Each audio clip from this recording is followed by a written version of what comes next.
I'm sure some of you have heard this a little bit before anyway, to start with, but my interest is in how I, as a manager, can improve my practice in terms of the outcomes for children and young people when I'm actually 5 steps removed from the front line.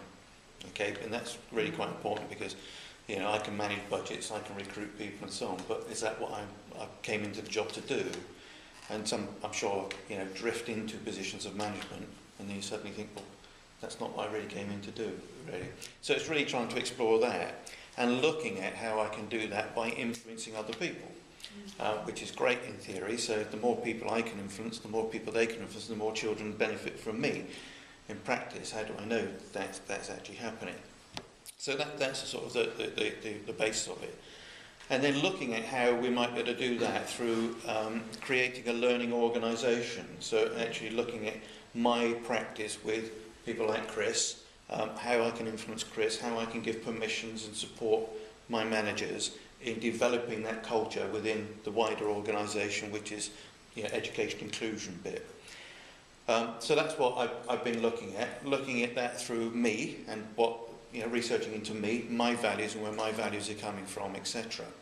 So that's the bit I've been doing up to now. What is interesting for me now is the complexity that is actually around local government and the changes that are going on. So this is looking at my practice in an extremely turbulent world. And getting even more so as you get these U-turns and spinning and all those things that are going on. And it really is very, very complex, and I'm sort of getting into sort of complexity theory and then examining my reactions to some of these things as well. I'll give you an example. You had the May elections where we did, and I'm sure there were May elections all over the place. The authority changed from a Conservative to a hung authority. And the Lib Dems have just got in by good support. When they were going through the elections, we were trying to close a school which had very few children in it, with very poor results, and we had spare places. So we're trying to do that. All that was going ahead. The Lib Dems then said, we're going to keep it open. Right? The whole system then, you know, goes into some sort of turmoil. This is going to cost us nearly £1 million to keep this school open at a time when we're making people redundant, etc. And unlike business in some ways, those political decisions really impact on officers, and we have to carry out what the political will is in some ways. So that then starts going back and thinking, well, where's my values in these things as well? Because I genuinely believe the kids would get a better deal if they went to another school. Right? The Lib Dems, for political reasons, saying no, we're going to keep it open. The school will not survive. There's just not enough numbers there for it to survive. As I said, by projecting this, the numbers, they're just going to be overspent by £1 million. And, you know, so that's got to be sorted out. So it's that sort of complexity, and it's fairly different sort of levels or dimensions. So you've got the national agenda around free schools and talking about free special schools. Within our area, there's going to be, you know, someone's applied for 2 free schools, one free special school and one free mainstream school, on the site of this school that we were going to close. Right? So it's been opened, and so it gets complicated in that way. My services, because we've got the academies issue as well, my services were serving the academies. Over 50% of the schools now become academies. We're no longer servicing those schools. They're not buying us back in because they want to be able to do it cheaper. I'm having to reduce staff, my influence then. So actually looking at all those things and my reaction to it in some ways. So actually, first my reaction is, but then you've got to say, well, actually, no, I've got to do what I can do. There's some things I can do. Can I keep influence? But can I keep people motivated at this time as well? Because, you know, it is actually quite a difficult time for people right at the basic level of, am I going to have a job? So that's the sort of thing that I'm doing at the moment, and still trying to work with people. Other dimensions which are there are funding. I've had, over the last 2 years, first year I had to find 17.5% savings from my budget. Last year I had to find more. They've come back yesterday and said they want even more, you know, and we're getting to the point where I'm going to have to chop my arm off because that's all we've got left. You know, there is nothing there. Talking about by April 2013, spinning us off and becoming a social enterprise. to be able to sell our services back, and I'm saying I won't be there to do it because actually it's not going to work. You've asset stripped everything out, and then you expect us to do this. So I'm getting that sort of, my reaction is it's just not going to work. I've got people leaving, so in a couple of weeks' time we've got a retirement due and 3 people leaving with a total of 120 years experience is going at that time. Chris didn't say, but Chris has been promoted into a manager's job to do that, so I've got some continuity, but there's a lot of experience going. And a lot of people saying, we are going to go, we're going to take early retirement and so on. So in some ways, if you read the book, Transforming Organisations, the whole scenario is really quite different, I think, from saying, well, we want to, even getting transformation by having, different style of leadership, etc. All the stuff that's going on around it makes it extremely difficult to do. So, as I said, my research really is into how I'm handling that and how I can continue influencing my colleagues to the benefit of children and young people. And that's something that's getting forgotten because people are saying, but we need to earn money. We need to keep the service going, we need to earn money. And I'm saying, but it's almost like prostitution in some ways. You're not going to do it if it's not in the best interest of children. That's our moral purpose, that's what we're here for. But to go out and sell your services for any reason, because, I'm not going to do it. Personally, I'm not, I don't need to. But you can see where their anxiety is coming from, that I've got a mortgage to pay and I need to make sure I've got a job and all those sorts of distractions. So I wish at some point I had a huge piece of paper and could draw all these things, but I think it would have to be in 3D and moving through time, to be able to capture the reality of what's going on. But it is exciting times, in a scary sort of way.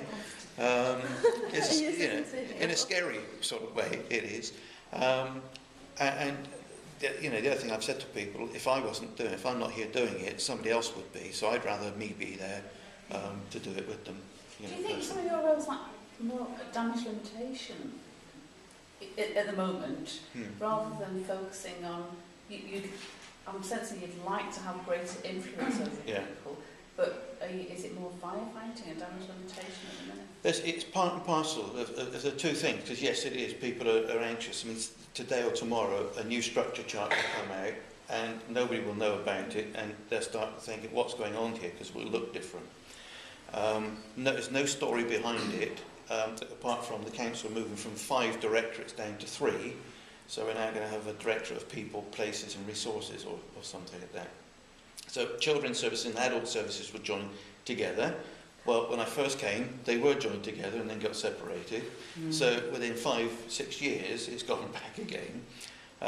New directors, all those sorts of changes. People get anxious. But at the same time, actually, how do I shape my service for the future? Then we might not have one. Actually, because say we don't need educational psychologists, quite possible with the green paper and so on. But if I wait until then, we're not going to be in a shape to be able to do that. So it's still trying to say we need to sit down, we need to reflect on what we're doing, how can we improve it, where's our niche in the market, how do we actually work in that way. So it's still trying to, at the same time, as you say, sort of just holding people, and it's going to be okay. And they do believe me, but I'm not sure I believe myself sometimes. But it's actually, it is going to be okay, and it has been okay up until now. We've lost 1.4 staff through redundancy in the last 3 years. I think that's pretty good, to be honest with you, having lost, nearly £500,000. But we are really scrimping and saving. I've got, every last penny counts at the moment, and they're coming back asking for more, and it's just really, really difficult to do. It's not so much damage limitation, but trying to anticipate what might and plan for what might be, isn't it? Yeah. Is it about remaining true to your values within the constraints, or something that is changing? Yeah. I think, what I'm finding is actually, the one solid thing I've got left are my values, if you like. And that, it's almost I could give up my values and go with the flow or whatever. And I keep coming back saying, no, that's the one thing I have really got. And a lot of those values are shared with my staff. And that is really core to how we move forward. Is it about also you being open and transparent? Yeah. and that sharing and the collaboration that's going on, it's holding on to your values, isn't it? But what you seem to be doing is being very open at different levels, but also sharing that across, so that nobody's really left in the dark, because that's all you can do in some situations when you don't know what's happening. It's just about being open. And everybody, you know, every organisation that you hear about is going through so many changes, and people deal with it in different ways. And the way that you seem to be dealing with it seems to be an openness, you know. Everybody. I do try. It is one of those things where I do try. I mean, Chris would be able to tell you more than me because she's on receiving it. But I do try to be open with people, and I've tried to be honest. You know, in the sense of, you know, I don't know what's happening. I wrote a note to the Ed Sykes the other day, was saying we need more leadership and so on. Well, I can lead you, but I don't know what's happening. I'm guessing what's going to happen, but I don't know. But together we need to work this out. You know, I'm not the expert in this, and there's a sort of tendency to go back and say, well, you must know what's happening. You don't necessarily have to be the expert in what you don't know anyway, because as you were talking before, I was thinking to myself, this is very much a leadership issue, and it's not necessarily leading in a direction that somebody else wants you to go, but communicating your vision and communicating your ethos and your values to the team to inspire that fellowship and you know, doing it through being open and honest and sharing that communication and having two-way channels of communication constantly. But people want direction as well. You've got a double-edged sword, haven't you? But it is that. I mean, they do want direction. I want direction. I'd like to know what's happening. If you told me what was going to happen in 3 years, I can plan for it and do it. But I don't know it. And they, in some ways, my bosses don't know, because we don't know what the outcome of the government are going to say. My guess is that they're going to force, you know, all schools to become, all secondaries to become accounted before the end of the term in government here. You know, because that's something. But I don't know if that's going to happen. That might be interesting in some way to have a look and see what the staff actually want of the leader, and turn it on its head and say, in a time of change, do staff then look for authority to save them? You said they were looking for direction, but there might be an interesting side issue there to look at. It's really interesting, the dynamic of that, because if I say to them, right, and I have said, I think for Ed Sykes there is a niche there. If you're looking at what the structure is, we've got a learning support team, so they actually deal with dyslexia and learning and so on. We've got a behaviour support service, so they deal with those things. What's left for the Ed Sykes? And really it's around the sort of emotional health, well-being and so on there. Before you can get to CAMS, which is quite difficult to get to because of thresholds and so on. And then they say, right, well, we can do that. But then they sort of wobble and say, well, I'm not quite sure, you know, can we do this? And somebody else, so in some ways they're coming back at me saying, we're not quite sure that what you're saying is the way we want to go. And I'm saying, well, that's my best guess at the moment. I don't know. There's also a bit in terms of leadership, of trying to be open and honest and, you know, facilitative and encouraging and so on. Whereas people above me are being much more directional now, much more, actually, we need you to do this. This is what's going to happen. And so I'm getting directed, because that, for me, feels like a reaction to, we don't know where we're going, so we need to control things at a time. So in some ways, when things are out of control, and my leadership style is actually saying, I'm going to let it be out of control a little bit, you know, because actually I need it to emerge. I need it to grow organically. I need it to, you know, and that actually feels, you know, because I want, you know, it's a bit of me wants control, and certainly people above me want control. And so how, you know, I can do that easily, but I'm not sure that's the right way to go. In terms of complexity, it's that borderline between chaos and order, isn't it? And it's just managing that. And it's that, between the two. what's the term, about, you know, self-organising. Yes. Things will emerge from these things, and the leader at this point needs to support that through, whereas a natural reaction, as I said, could be to control. And the basis of that is a shared value base, isn't it? Because what underpins that, as long as everyone's agreed on the values that they're operating by and stays true to those values, then things do self-organise. And that is borne out in science. I mean, that, you know, it comes from, complexity theory and all that, Yeah. isn't it? But as long as the principles But stay that's- true to it, then it will stability comes out, it settles down. But I out think of that's order. when the values maybe get stretched a little bit. Yeah. So Yeah. that I would see maybe that change. And although you want it to stay solid, I think you will be compromised. That may affect your methodology then, you know, in terms of how you stay open. It depends what you want and what it is you're looking at. And if you're looking at the practitioners and the children and your perspective, if you're keeping that so that it's open and it's evolving, your methodology will need to be... Well, do you want to say a little bit about the methodology? Because the whole point of the methodology is that it's responsive to that. So the methodology doesn't change. What happens might be different. But do you want to just say a little bit about the methodology? Yeah, I mean, in terms of, so it's actually sort of reflective about what's happening and trying to learn from that and respond to that. So it's quite dynamic in that way, rather than, actually I'm going to just steamroll ahead and do that. The way of trying to work with other teams in terms of creating more of a reflective practitioner bit, we have sort of what we call a conversation cafe. So we have people who will sit down, bring issues, whatever. We have a good meeting, which we call CRAM, a case review and action meeting. It's about children and issues in schools. And that really is a good, reflective, problem-solving bit between all of us to try and solve problems in a creative way as well. So those things are still there, they're still happening, but there are other it's like, there's radiation coming in from the sides in terms of trying to distort what's happening.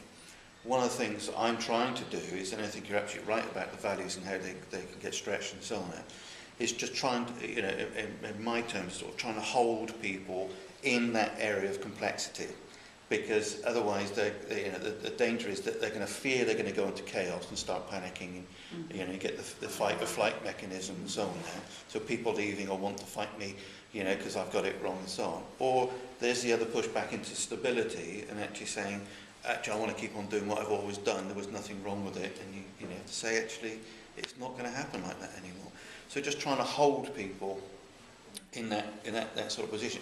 Psychologically, the sort of psychological safety net that it's going to be okay type of. And at the moment, that feels, with some I'm able to do it. I can't do it with everybody because other people have got their own ways of doing things as well. And people at different stages in life and all those things. It's not going to happen because someone's going to retire or. It'll be different when I come back from maternity leave or those sorts of things as well.